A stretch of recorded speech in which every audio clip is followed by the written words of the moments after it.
जय श्री कृष्णा भक्तजनों, जय माता दी। आप सभी का एक बार फिर से स्वागत है हमारे YouTube चैनल में।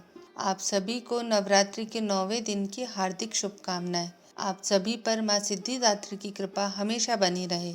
आज हम नवरात्रि के 9वें दिन माँ सिद्धिदात्री की कथा का श्रवण करेंगे। कथा आरंभ करने से पहले आप सभी से निवेदन है कि कथा के अंत तक हमारे साथ बने रहिएगा और अगर आपने अभी तक हमारे चैनल को सब्सक्राइब नहीं किया है तो इसे सब्सक्राइब जरूर कर लीजिए। तो आइए माँ सिद्धिदात्री की पौराणिक कथा का श्रवण करते हैं।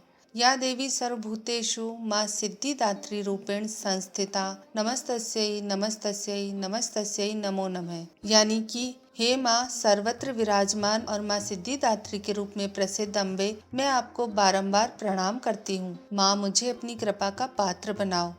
नवरात्रि में भक्ति से परिपूर्ण 9 दिनों में सबसे आखिरी दिन देवी माँ के सिद्धिदात्री स्वरूप को समर्पित होता है।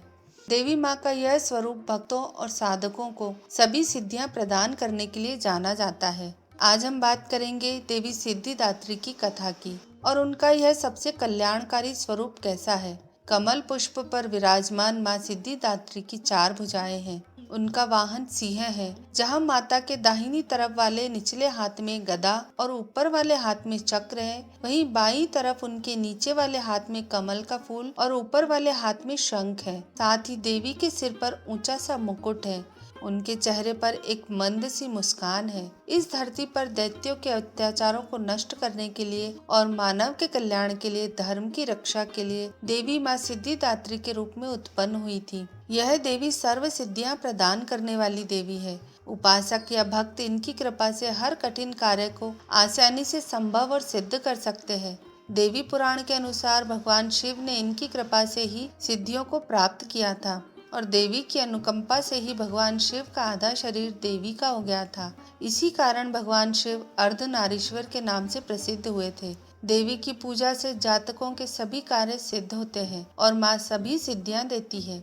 साथ ही हर प्रकार के भय और रोगों को भी दूर करती है। जो भक्त पूर्ण निष्ठा के साथ माँ की आराधना करते हैं, उन्हें सभी सिद्धियों की प्राप्ति होती है।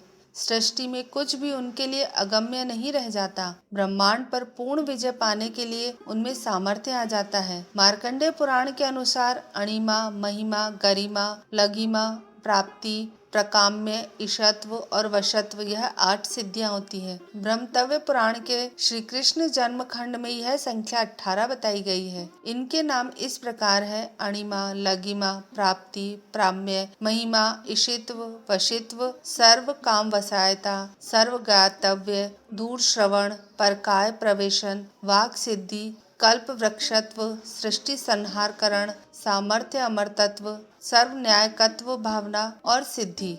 माँ सिद्धिदात्री भक्तों और साधकों को यह सभी सिद्धियां प्रदान करने में समर्थ है। माँ सिद्धिदात्री की पूजा के लिए सुबह जल्दी उठकर स्नान आदि से निवृत्त होने के बाद साफ और स्वच्छ वस्त्र धारण करें। माँ की प्रतिमा को गंगा जल या शुद्ध जल से स्नान कराएं। माँ को सफेद रंग के वस्त्र अर्पित करें। माँ को स्नान कराने के बाद सफेद पुष्प अर्पित करें। माँ को रोली, कुमकुम लगाएं और माँ को मिष्टान, पंचमेवा और फल अर्पित करें। माँ सिद्धिदात्री को प्रसाद, नवरस युक्त भोजन, 9 प्रकार के पुष्प और 9 प्रकार के ही फल अर्पित करने चाहिए। माँ सिद्धिदात्री को मौसम का फल, चना, पूरी, खीर, नारियल और हलवा बहुत ही प्रिय है। कहते हैं कि माँ को इन चीजों का भोग लगाने से वे प्रसन्न होती हैं। माँ सिद्धिदात्री का अधिक से अधिक ध्यान करना चाहिए, फिर माँ की आरती करनी चाहिए और नवमी के दिन कन्या पूजन का भी विशेष महत्व होता है। इस दिन कन्या पूजन भी करना चाहिए। नवरात्रि की 9वीं तिथि को बैंगनी या जामुनी रंग का पहनावा शुभ होता है। यह रंग अध्यात्म का प्रतीक है। ज्योतिषियों के मुताबिक 9वीं के दिन कन्या पूजन करना अति उत्तम माना जाता है। कहते हैं कि नवरात्रि के आखिरी दिन कन्या पूजन करने से माँ सिद्धिदात्री प्रसन्न होती है। माता अपने भक्तों के जीवन को सुखद बनाने के रास्ते देती है। माँ की परम कृपा से भक्तों को मोक्ष की प्राप्ति होती है। तो यह थी माँ सिद्धिदात्री की कथा। आपको आज की ये कथा कैसी लगी, हमें नीचे कमेंट करके जरूर बताइएगा। वीडियो अच्छा लगे तो इसे लाइक करिएगा, इसे अपने परिवार और मित्रों के साथ भी जरूर शेयर करिएगा और हमारे चैनल को सब्सक्राइब जरूर करिएगा। धन्यवाद। जय श्री कृष्ण, जय माता दी।